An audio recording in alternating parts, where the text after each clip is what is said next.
Hello नमस्कार दोस्तों। Good morning सभी को। चलिए आइए दोस्तों क्लास शुरू करते हैं। और हाँ दोस्तों, अब आज की क्लास हम केवीएस पीआरटी का जो एग्ज़ाम होने वाला है फरवरी लास्ट या मार्च स्टार्टिंग में आपका ये एग्ज़ाम केवीएस का हो जाएगा। तो केवीएस से संबंधित आज से क्लास स्टार्ट होने जा रही है दोस्तों। और अब से क्लास पर डे आपको मिलती रहेगी। और हम लोग मैथ स्टार्ट करते हैं। मैथ में हम आपको हर चैप्टर जितना कि जो जो आता है सभी के बारे में बात करेंगे, सभी आपको पढ़ाएंगे और सभी मोस्ट इम्पॉर्टेंट होंगे। जैसे कि जितने क्वेश्चन बताया जाएगा या जो भी चीज़ें बताएंगे सब सेलेक्टेड होगा। तो दोस्तों, जो भी साथी पहली बात तो नए हैं इस चैनल पे हमारी वीडियो देख रहे हैं उनका हम स्वागत करते हैं। और जो भी साथी वीडियो को देखिएगा आप लोग नोटबुक जरूर बनाइएगा, नोटबुक के साथ बैठिएगा, इस क्लास को देखिएगा। तो चलिए आइए आज की स्टार्ट करते हैं। हम क्षेत्रमिति बात करेंगे। एक चैप्टर है क्षेत्रमिति। क्षेत्रमिति बड़ा ही इंपॉर्टेंट मेंसुरेशन के नाम से मेंसुरेशन है, जो कि हर एग्जाम में कोई भी इंडिया का एग्जाम आपका है, अगर आप कोई भी एग्जाम देते हैं इससे मैथ जहाँ पे आती है उसमें इस टॉपिक से क्वेश्चन जरूर पूछता है। तो आइए आज हम पहले सूत्र के ऊपर बात करते हैं कि कुछ इसमें का महत्वपूर्ण जितने सूत्र हैं हम उसको आपको एक जगह नोट करवा दे रहे हैं। फिर इसके बाद अगली क्लास में आपको उससे सेलेक्टेड क्वेश्चन बताएंगे। तो आइए हम सबसे पहले बात करते हैं आयत का। आयत, रेक्टेंगल, ठीक, आयत। अब हम इसके बारे में पहले इसका क्षेत्रफल क्या होता है जानते हैं। आयत, थोड़ा सा इसको नीचे लिखिए जिससे कि आपको एक चार्ट बनाते हैं। यहाँ आप आकार आकृति लिख लीजिए पहले, ठीक, आकृति। फिर इसके बगल में क्षेत्रफल यहाँ लिखिए, क्षेत्रफल। फिर इसके बगल में यहाँ एक आप परिमाप लिखिए, परिमाप। फिर यहाँ आप चित्र लिख लीजिए कि वह किस तरह का दिखता है, उसका ग्राफ क्या है, ठीक। 3 पॉइंट यहाँ पे आप नोट करिए। एक आकृति का बनाइए कॉलम, एक कॉलम बनाइए क्षेत्रफल का, एक परिमाप का और एक चित्र। एक और बना लीजिए विकर्ण का। चित्र के पहले एक विकर्ण का बना लीजिए, विकर्ण। ये भी बड़ा पूछता है, विकर्ण। फिर यहाँ चित्र, ग्राफ रहेगा। आइए हम बात करते हैं, सबसे पहले आयत की बात करते हैं। आयत,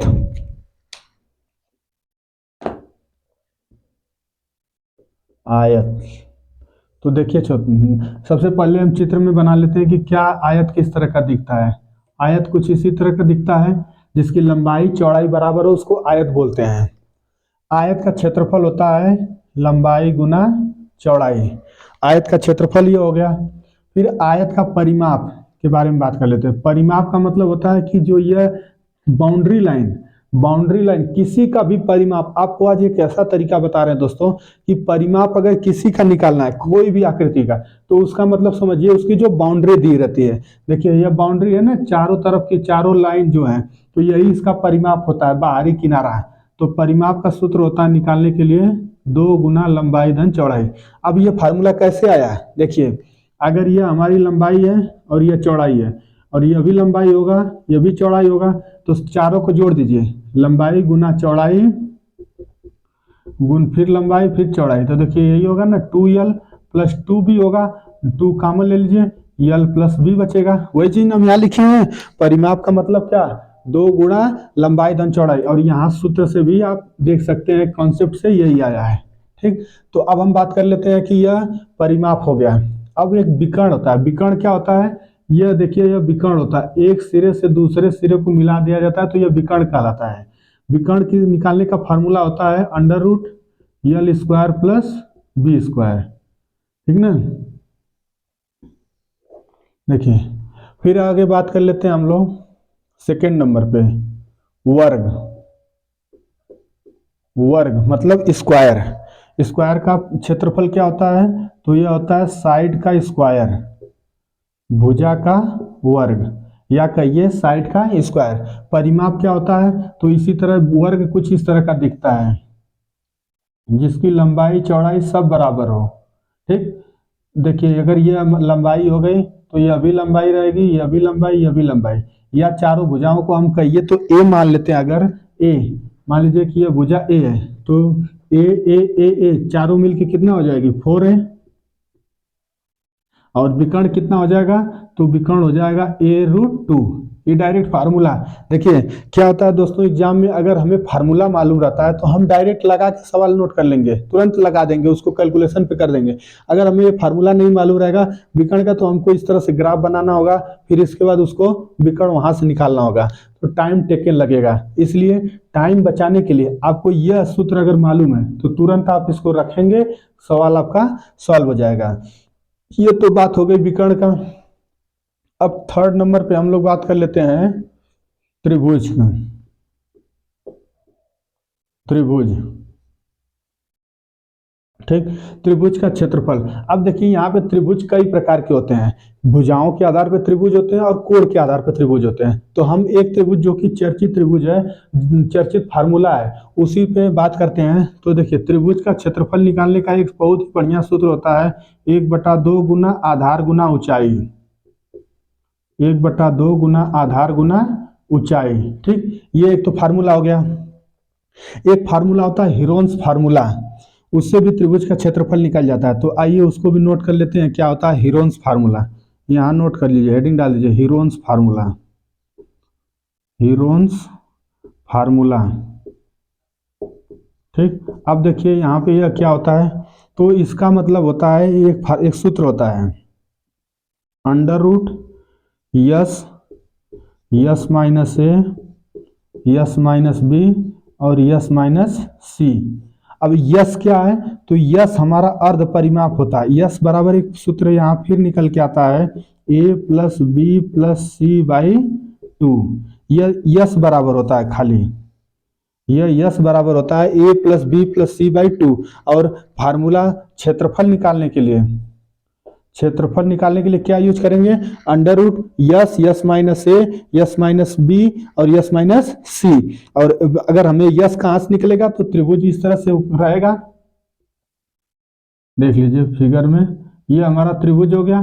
ठीक, अब देखिए अगर यह ए साइड हो गया, यह बी, यह सी, तो अगर हम कोई भी कोण ले लेते हैं, मान लीजिए यही कोण लेते हैं, तो इसके सामने की भुजा वाली लंब होती है, और जो बचा हुआ बेस 90 डिग्री के सामने वाला कोण 90 डिग्री, वो समकोण की कंडीशन होती है। लेकिन यहाँ पे यस कैसे निकलेगा, तो A plus B plus C by 2 कर देंगे तो यस निकल जाएगा, यस का मान रखेंगे इसमें तो क्षेत्रफल निकल जाएगा। ये दो फार्मूला होते हैं त्रिभुज के क्षेत्रफल निकालने का।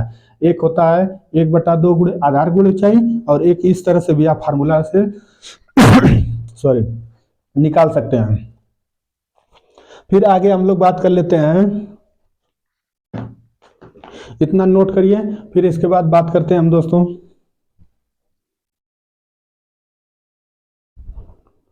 चलिए आइए दोस्तों, अगले हम लोग अगला फार्मूला नोट करते हैं।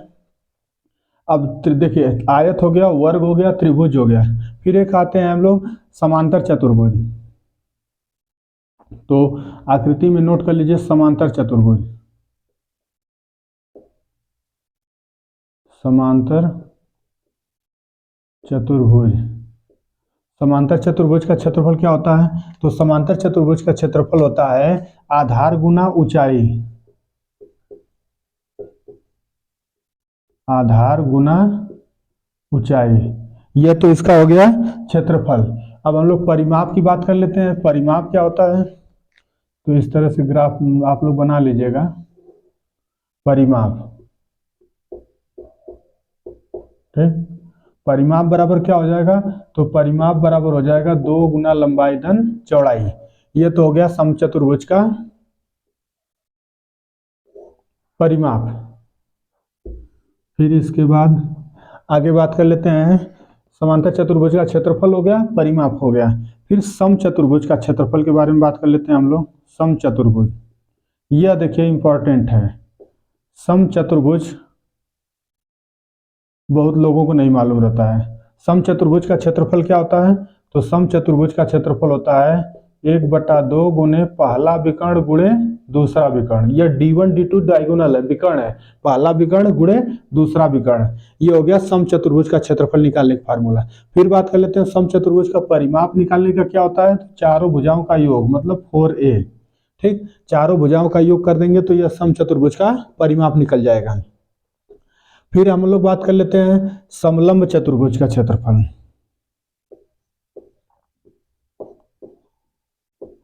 समलंब चतुर्भुज, समलंब चतुर्भुज का क्षेत्रफल क्या होता है। तो 1/2 गुने समांतर भुजाओं की योग, इसको नोट कर लेना पड़ेगा, समांतर भुजाओं का योग, समांतर भुजा के बीच की दूरी, समांतर भुजा के बीच की दूरी गुना उनकी समांतर भुजाओं की ऊंचाई। ठीक, मतलब 1/2 गुना एच गुना a प्लस बी। अब ये सूत्र है फार्मूला, अब हम लोग इसको सवाल में एप्लीकेशन करेंगे तो देखेंगे कैसे लगता है। ठीक, और फिर इसके बाद समचतुर्भुज, समलंब चतुर्भुज। फिर इसके बाद हम लोग बात कर लेते हैं वृत्त। वृत्त का क्षेत्रफल क्या होता है। तो वृत्त का क्षेत्रफल होता है πr²। वृत्त का क्षेत्रफल हो गया। और वृत्त का परिमाप, परिमाप का मतलब परिधि, परिधि हो जाएगा इसका 2πr। ठीक, ये देखिए वृत्त का क्षेत्रफल हो गया और वृत्त का परिमाप। अर्धवृत्त उसी तरह होता है, अर्धवृत्त,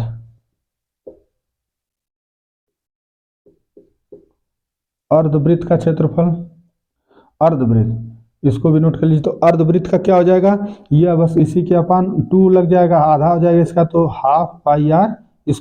ये इसका क्षेत्रफल हो गया। लेकिन अगर परिमाप पूछेगा तो क्या होगा, अब यहाँ चेंज हो जाएगा फार्मूला। यह फार्मूला बहुत ही इंपॉर्टेंट है दोस्तों, क्योंकि बहुत ही कंफ्यूजिंग है और बहुत लोग क्या करेंगे, इसी का खाली अर्ध, देखिए जैसे वृत्त का तो 2π हो गया, लेकिन अर्धवृत्त का बोलेगा तो इसका आधा कर देंगे तो हो जाएगा πr, खाली लगा के फार्मूला सूत्र लगा देंगे। और उस ऑप्शन में भी वो ऐसा दिया रहेगा जो खाली इसी से लग जाएगा। लेकिन होता क्या है, πr + 2r होता है। यह इसका एक्चुअल सूत्र और सही सूत्र है यह, कि अर्धवृत्त का क्षेत्रफल क्या होता है। तो 1/2 πr², इसी का आधा हो जाएगा 12πr²। लेकिन अगर परिमाप पूछेगा तो πr + 2r हो जाएगा अर्धवृत्त का। और क्या बचा हमारा इंपॉर्टेंट, समांतर चतुर्भुज हो गया, उसका क्षेत्रफल समचतुर्भुज, समलंब चतुर्भुज, और वृत्त, अर्धवृत्त। इतना पॉइंट नोट कर लीजिए दोस्तों।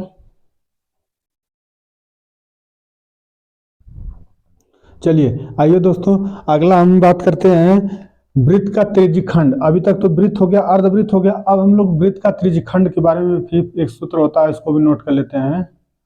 वृत्त का त्रिज्यखंड, वृत्त का त्रिज्यखंड। पहले इसकी हम आकृति देखते हैं कि किस तरह का यह आकृति रखता है। तो आकृति इधर ही थोड़ा सा हम लोग बना लेते हैं, इसी में ग्राफ करके। देखिए अगर यह हमारा कोई वृत्त है, ठीक, तो इसका क्या, इसका एक सेंटर केंद्र बिंदु हो गया। तो त्रिज्यखंड का मतलब 2 त्रिज्यखंड होते हैं, एक लघु त्रिज्यखंड होता है और एक दीर्घ त्रिज्यखंड होता है। त्रिज्यखंड का मतलब एक उसका कोई खंड, भाग, छोटा सा भाग, खंड जिसको किसको बोलते हैं, किसी भी चीज का थोड़ा सा हिस्सा। मान लीजिए इस वृत्त को हम इस तरह से कट कर दिए, ठीक, इस बीच में से काट के हम इसको निकाल लिए, ये इतना भाग खाली, तो यह जो हमारा भाग होगा यही बोला जाता है त्रिज्यखंड। इसको नोट कर लेते हैं, लघु त्रिज्यखंड ये होता है, लघु त्रिज्यखंड। ठीक, लघु त्रिज्यखंड। और यह वाला जो भाग बचेगा पूरा, यह दीर्घ त्रिज्यखंड होता है। ठीक ना, दीर्घ त्रिज्यखंड ये हो गया, लघु त्रिज्यखंड इसको बोलते हैं खाली इतना भाग को। और यह हमारी त्रिज्या है, इसलिए इसको त्रिज्यखंड बोलते हैं। ठीक ना, तो अब हम लोग इसका एक फार्मूला होता है। और देखिए दोस्तों, इसमें एक पॉइंट और जान जाइए कि यह केंद्र बिंदु होता है और यह इसका चाप बिंदु है, चाप। ठीक ना, चाप का मतलब कि अर्क है। यहाँ से अगर आप एक प्रकार लेके खींचेंगे तो यह चाप बनेगा। इस चाप का हम नाम दे रहे हैं ए बी और सेंटर का नाम है ओ। ठीक ना, तो इसमें त्रिज्यखंड का क्षेत्रफल, वृत्त का त्रिज्यखंड में अगर निकालना है तो इसमें चाप की लंबाई बराबर होता है सूत्र। वृत्त का त्रिज्यखंड में किस तरह से सूत्र होता है, तो होता है, अगर हमसे पूछे चाप की लंबाई बराबर, चाप की लंबाई, वो भी चाप ए बी क्या है, ये ना ए बी चाप है, वृत्त देखिए ए बी चाप है, तो इसकी लंबाई क्या होगी, तो इसके लिए एक सूत्र होता है, वृत्त चाप की लंबाई बराबर पाई आर थीटा बटे 180, ठीक ना। ये सूत्र आप लगा देंगे तो इसमें आपका चाप की ए बी निकल जाएगा, ए बी चाप की लंबाई निकल जाएगी। उसमें क्या देखिए, पाई तो मान कांस्टेंट है, इसका 22/7 रख देंगे, आर त्रिज्या दिया रहेगा और थीटा कोण भी दिया रहेगा कि कितने डिग्री का कोण बनता है। अब वो जो सवाल लगाएंगे तो उस पर एकदम इसको अच्छे से प्रैक्टिस कर लिया जाएगा। लेकिन अभी तक के फिलहाल ये जानते रहिएगा कि चाप की लंबाई अगर ए बी पूछेगा तो इसको निकालने का सूत्र है पाई आर थीटा बटे 180। लेकिन अगर यही पूछेगा कि ए बी का क्षेत्रफल बताइए क्या होगा, तो ये हो जाएगा पाई आर स्क्वायर थीटा बाई, इसको सॉरी नोट कर लीजिए, क्षेत्रफल ए ओ बी का क्षेत्रफल अगर हो पूछे, ए ओ बी का क्षेत्रफल, ठीक ना। या इस तरह से सवाल पूछता है इसमें, ए ओ बी का मतलब ए ओ बी अगर इस आकृति का पूछेगा खाली क्षेत्रफल क्या होगा, तो इसके लिए सूत्र होता है पाई आर स्क्वायर थीटा बटे 360। यह दोनों फार्मूला बड़ा ही इंपॉर्टेंट है दोस्तों, ये और बहुत काफ़ी कम लोगों को ये पता रहता है फार्मूला, और बहुत कम टीचर, बहुत कम कॉलेज कोचिंग में भी ये बताया जाता है। तो ये एक यहाँ से आपको क्वेश्चन फंसा सकता है, और ये सेलेक्टेड पॉइंट है कि वृत्त का त्रिज्यखंड क्या होता है, तो त्रिज्यखंड में चाप ए बी की लंबाई अगर कभी पूछ दिया क्या होगा, तो उसके लिए फार्मूला लगाएंगे यह वाला पाई आर थीटा बटे 180, और ए बी का अगर क्षेत्रफल पूछेगा तो यह लगाएंगे पाई आर स्क्वायर थीटा बाई 360। इतना पॉइंट नोट कर लीजिए।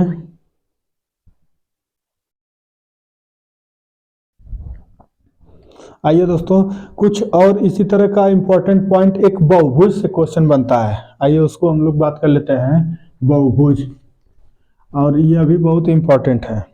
देखिए एक हमारा है बहुभुज होता है, ठीक ना, बहुभुज से भी क्वेश्चन पूछता है। तो आइए हम बात कर लेते हैं बहुभुज से रिलेटेड जितने क्वेश्चन बन सकते हैं, जितने फार्मूले होते हैं पहले उसको बात कर लेते हैं। तो एक हम बात, सबसे पहले फार्मूला आता है समबाहुभुज का।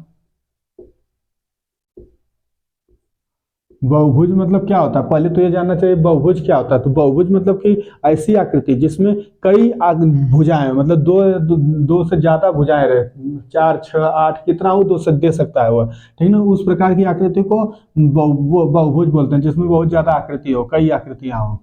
तो फिर इसके बाद समबाहुभुज के अंतःकोणों का योग, समबाहुभुज के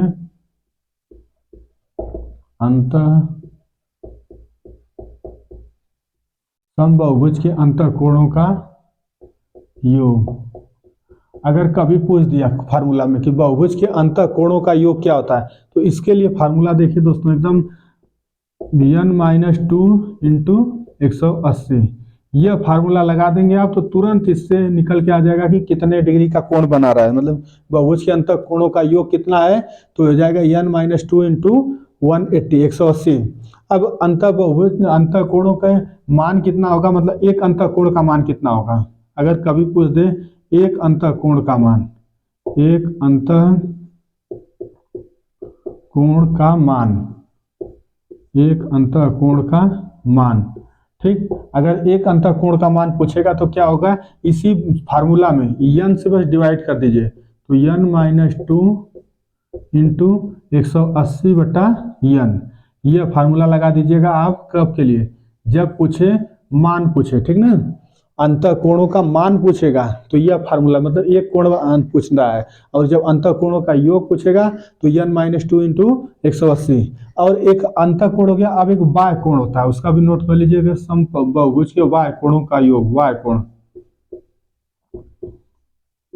बाह्य कोणों का योग, ठीक। अगर बाह्य कोण पूछे, बाह्य कोणों का योग, तो यह हो जाता है 360 डिग्री, ठीक ना, 360। और अगर वाय कोणों का मान पूछे तो 360 बटे n कर दीजिए, इसी में n से भाग दे दीजिए। अगर इसका मान पूछे एक वाय कोण डिग्री का मान कितना होगा, तो 360 अपान n कर देंगे, ठीक ना। तो इस तरह से यह फार्मूला लगाया जाता है समबाहुभुज के लिए। तो अब और एक और क्या फार्मूला कोई छूट रहा है आपका, समबाहुभुज हो गया, वृत्त का त्रिज्यखंड हो गया। कमरा, एक कमरे से भी कोई कोई क्वेश्चन दे देता है, तो कमरे के चारों दीवारों का क्षेत्रफल, इसको भी नोट कर लीजिए। ये हमारा मान लीजिए फर्स्ट हो गया था, ये सेकंड हो गया, और ये थर्ड। कमरे के चारों दीवारों का क्षेत्रफल, कमरे के चारों दीवारों का क्षेत्रफल,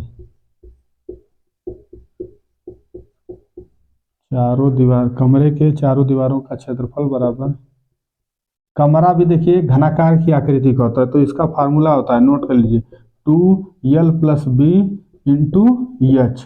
इस फार्मूला से लगा के आप इसका क्षेत्रफल निकाल सकते हैं, ठीक ना। तो यह तो हमारे कुछ महत्वपूर्ण फार्मूले थे दोस्तों। तो चलिए आज के लिए इतना ही। अब हम कल से इस पे प्रैक्टिस लेके आएंगे, मतलब क्वेश्चन की प्रैक्टिस करवाएंगे, और कोई भी अगर नया सूत्र लगेगा आएगा मिलेगा तो उसको फिर हम लोग नोट किया जाएगा। तब तक के लिए चलिए दोस्तों, आज के लिए इतना ही। फिर हम मिलते हैं कल आपके नेक्स्ट वीडियो में। और हाँ दोस्तों, वीडियो पूरा देखिएगा, वीडियो देखा करिए। वीडियो अगर अच्छा लगे तो एक लाइक और सब्सक्राइब जरूर करिएगा। थैंक यू दोस्तों।